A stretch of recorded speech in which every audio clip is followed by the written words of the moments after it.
Assalamualaikum warahmatullahi wabarakatuh.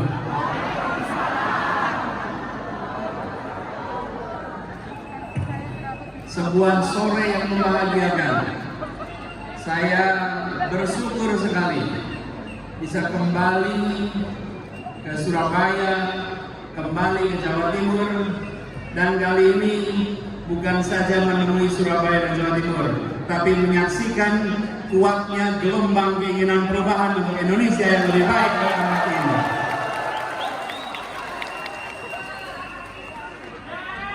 Tadi kita menyaksikan sebuah pagelaran simfoni yang luar biasa. Saya duduk di depan menyaksikan warna-warni sambil saya merenungkan sebentar. Di tanah ini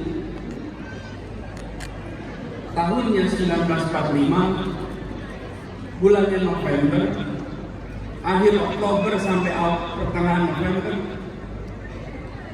puluhan ribu keluarga mengirimkan anak-anak mudanya untuk bertempur. Lebih dari 20.000 orang dimakamkan dan Surabaya menjadi harum oleh para syuhada Indonesia.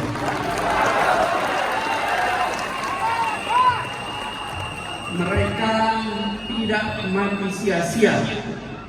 Mereka memang pulang mendahului generasinya. 20.000 angkanya, jauh lebih besar daripada sekutu yang pada waktu itu paling sekitar 2.000-an yang meninggal. Yang menghebohkan bukan sekedar dua orang jenderal Inggris yang hilang dan meninggal. Itu memalukan bagi buatan sekutu. Tapi yang luar biasa adalah di balik 20.000 para pejuang itu ada keluarga-keluarga yang ibunya melahirkan pejuang, yang ayahnya mendidik menjadi pejuang, yang mengikhlaskan mereka untuk berangkat ke medan pertempuran, usianya belia dan tak pernah pulang. Secara hitungan pertempuran, pada waktu itu pertempurannya kalah di Surabaya. Tetapi kita tidak kalah dalam peperangan. Justru Indonesia menang dalam peperangan lewat pesan dari Surabaya.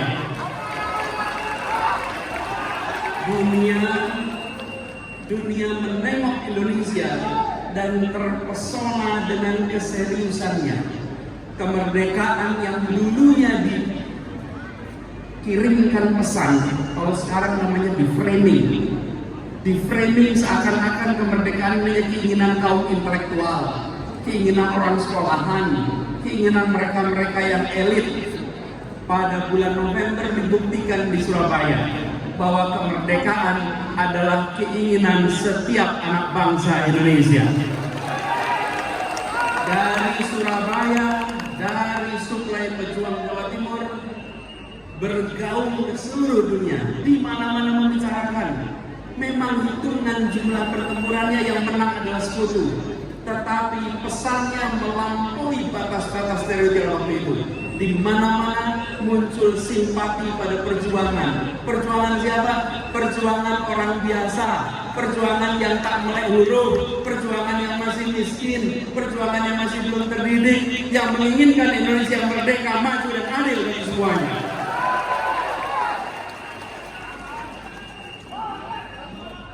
Bukan fotonya, tapi rasa di balik foto. Bukan sekedar pekik merdekanya, tapi semangat yang ada di balik pekik merdekanya. Itu yang tidak bisa dibeli dan itu yang tidak bisa dihilangkan. Dan masuk ruangan ini, saya rasanya kembali menyaksikan peristiwa Gelora dan Surabaya untuk Indonesia.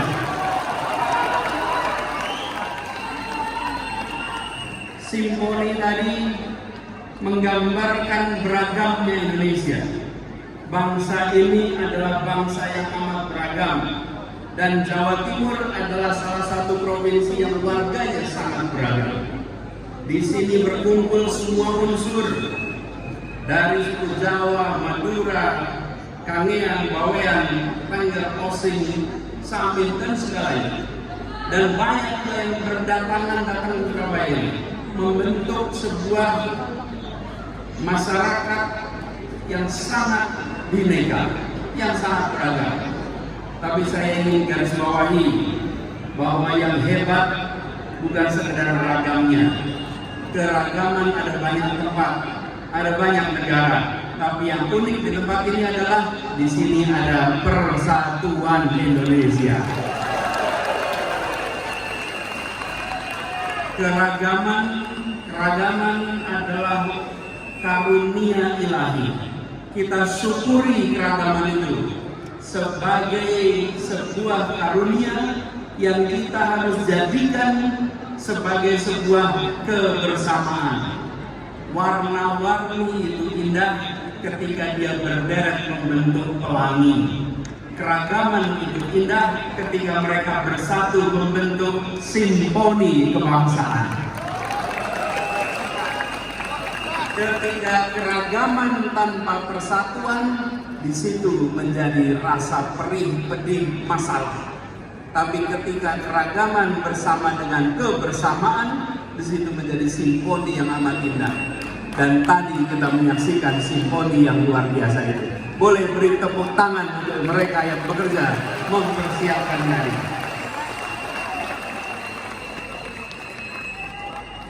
Teman-teman, Bapak Ibu sekalian saya hormati, menjadi satu Indonesia bukan sekedar sebuah proses yang terjadi sebentar, melewati proses yang panjang, yang satu peristiwa membentuk peristiwa berikutnya, yang satu peristiwa membuat kita maju ke fase yang lebih baik. Kalau boleh kita tengok sebentar ke belakang, kita menjadi satu karena kita ingin merdeka. Mengapa kita ingin merdeka? Karena kolonialisme menghadirkan ketidakadilan, dan merdeka adalah jembatan menuju keadilan sosial bagi seluruh rakyat Indonesia. Merdeka itu bukan sekedar untuk menggulung kolonialisme, tapi merdeka itu adalah untuk menggelar keadilan sosial dan kesejahteraan bagi semuanya. Fasenya sudah kita lewati 4 tahap penting. Kita akan masuk ke yang kelima. Apa fase itu? Menjadi satu yang beragam luar biasa, menyatakan diri satu bangsa. Tahun 1928 kita nyatakan ini adalah satu bangsa, berbahasa persatuan satu, namanya bahasa Indonesia. Bayangkan unsur yang begitu banyak menyepakati satu bangsa, satu bahasa persatuan.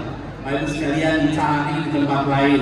Tidak ada sebuah negara yang bisa menyepakati bahasa bersama sebelum hadirnya negara, kecuali bangsa Indonesia.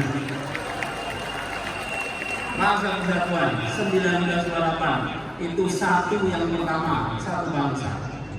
1945 kita masuk kepada fase satu yang kedua, yaitu kita menjadi satu negara. Negara Republik Indonesia. Itu satu yang kedua. Sudah satu bangsa, alhamdulillah menjadi satu negara. Tetapi dalam perjalanannya kita belum benar-benar satu negara. Kita masih berada di fase Republik Indonesia Serikat. Sesungguhnya berpusat di Jogja, satu negara, Republik Indonesia dengan 15 negara bagian lainnya. Kita belum seutuhnya satu negara. Baru pada tahun 1950 satu yang ketiga menjadi satu negara kesatuan Republik Indonesia. Lewat apa?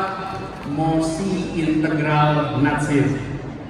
Dimulai tanggal 3 April 1950, perjuangan negosiasi yang luar biasa yang menarik. Semua unsur yang ada di sana menempatkan kepentingan nasional di atas kepentingan daerah, di atas kepentingan kelompok. Dalam waktu 1,5 tahun kembali menjadi Indonesia negara kesatuan. Bung Hatta menyebutnya, ini kata Bung Hatta, bukan kata saya. Proklamasi yang pertama adalah 17 Agustus 45.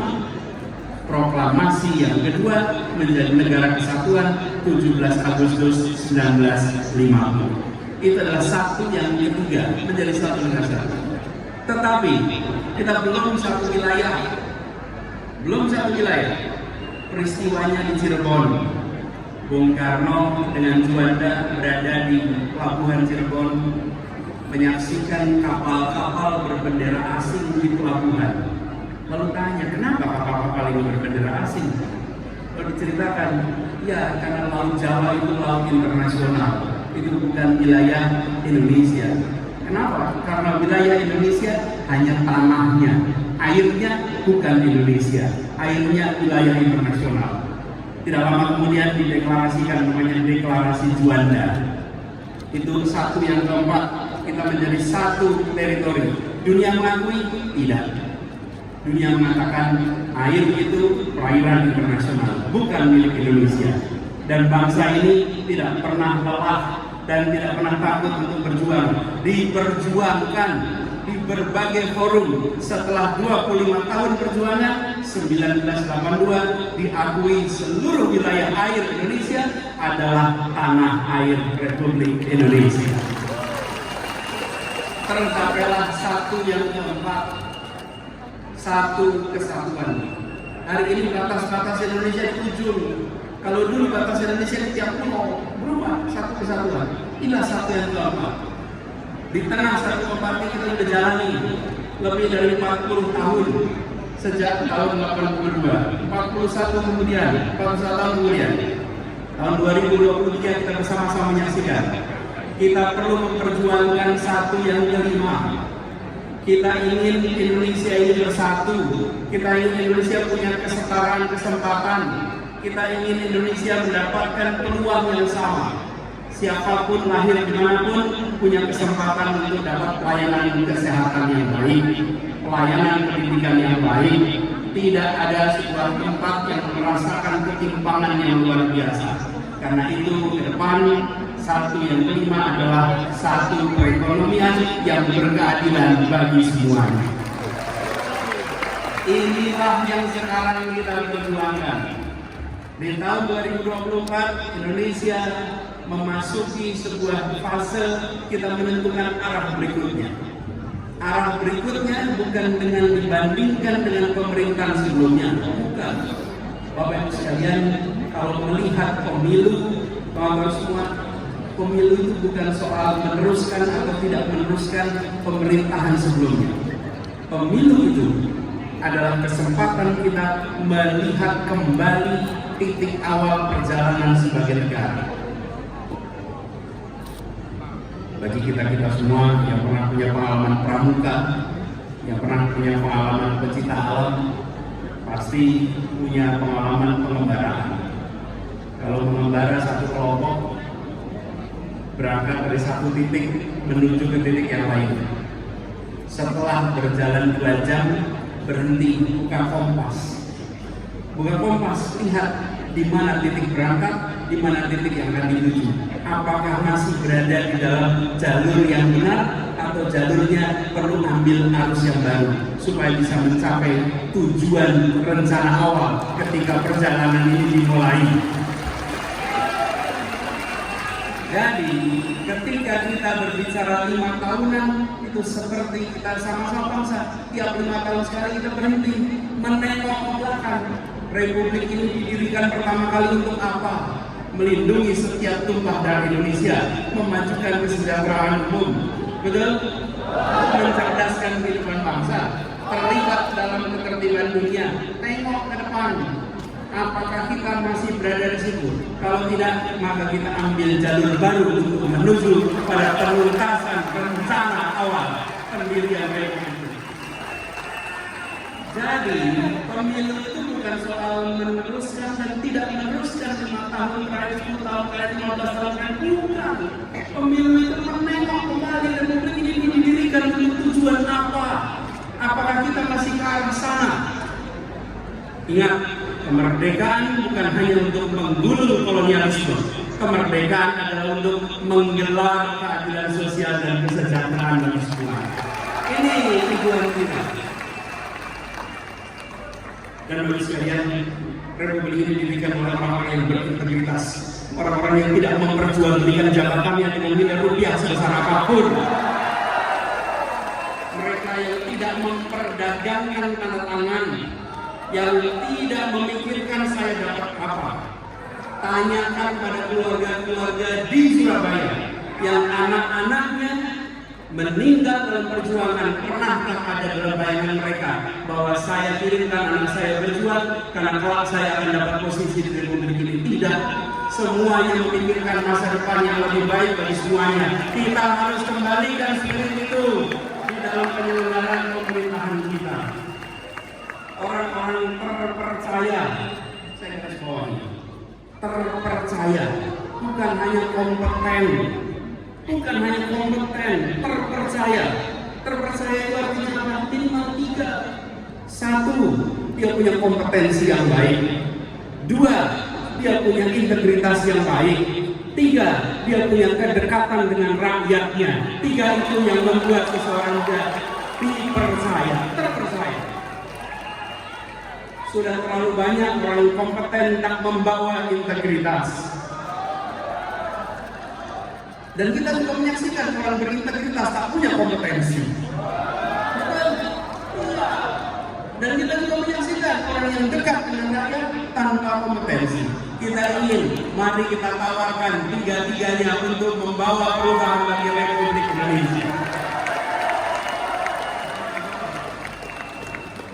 Kita ingin mendorong orang-orang terpercaya.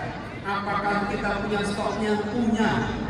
Stoknya banyak, tapi selama ini banyak dari mereka belum dapat kesempatan untuk mewakili kita semua. Inilah yang harus kita bawa ke depan. Jadi menengok ke perjalanan ke depan 2024 bukan sekedar soal meneruskan dan tidak meneruskan.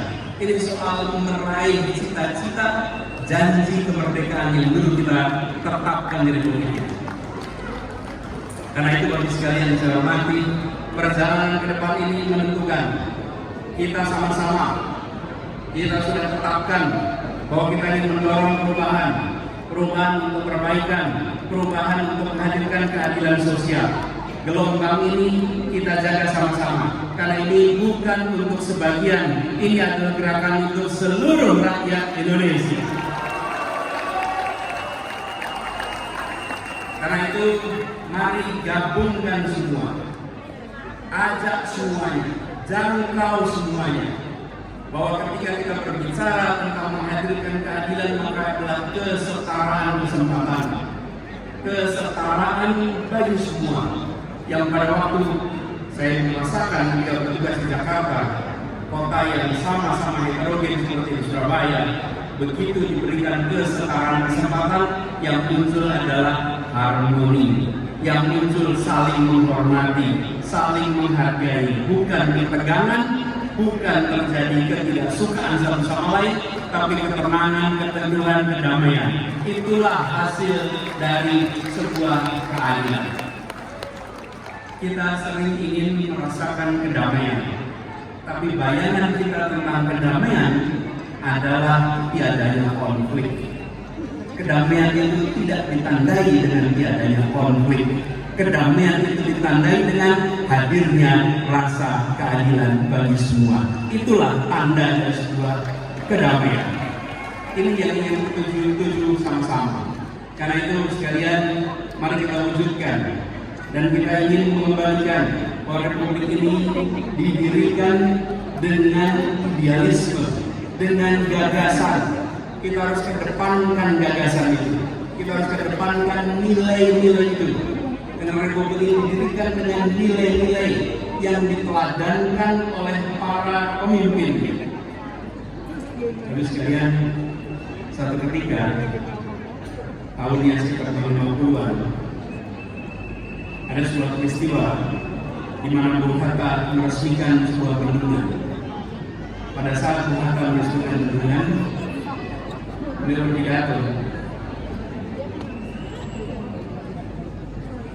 Indonesia masa depan akan membutuhkan pembangkit listrik yang banyak jumlahnya. Indonesia harus membangun bendungan-bendungan seperti ini yang lebih banyak lagi. Indonesia membutuhkan insinyur-insinyur listrik untuk masa depan. Dan apa yang terjadi? Semua anak-anak yang ada di daerah sana semua bilang kami ingin jadi insinyur listrik. Kita tanya kenapa? Karena kata Bung Hatta, Indonesia ke depan perlu insinyur listrik. Bapak sekalian, apa yang terjadi? Bung Hatta adalah seorang politisi.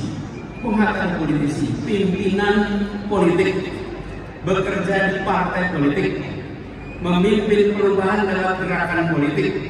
Tapi seluruh rakyat yang mendengarkan itu tidak ada satupun yang berpikir negatif. Semua memiliki kepercayaan tanpa syarat kepada Bung Hatta. Tanpa syarat, tidak ada satupun yang bayangkan apakah adanya Bung Hatta bisnisnya listrik ya, bisnisnya bendungan ya. Tidak ada satupun. Semua bilang ini Bung Hatta mengatakan itu saya akan kerjakan. Kenapa? Bung Hatta mencintai Indonesia tanpa syarat, karena itu rakyatnya mempercaya pemimpinnya tanpa syarat. Kita harus kembalikan itu. Mari kita tunjukkan kita mencintai Indonesia tanpa syarat. Kita bekerja untuk memajukan Indonesia tanpa syarat. Insya Allah itu gerakan yang akan kita gelorakan dari Surabaya, dari Jawa Timur untuk Indonesia. Mari kita teruskan berjuang. Terima kasih. Assalamualaikum warahmatullahi wabarakatuh.